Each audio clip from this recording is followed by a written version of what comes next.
এখন হাঁটতে হাঁটতে সামনে যাচ্ছি, আপনাদেরকে 3 পল দেখাবো। আমাদের বাংলাদেশে আমরা কিন্তু কখনো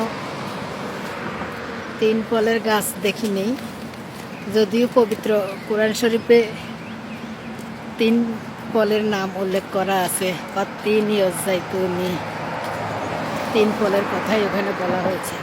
ইতালিতে রাস্তাঘাটে অনেক 3 পলের গাছ দেখা যায় হাঁটতে হাঁটতে। তবে 3 পল এখনো ছোট, বড় হয়নি।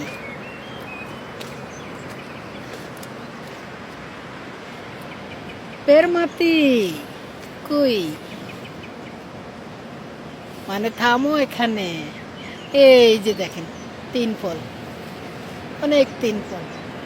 এই যে 3 পলের গাছ, অনেক 3 পল ধরে আছে। এখানকার মানুষ কিন্তু খায় না, বুঝে না। গাছে ফল পেকে পড়ে নিচে পড়ে থাকে, তাও এরা খায় না।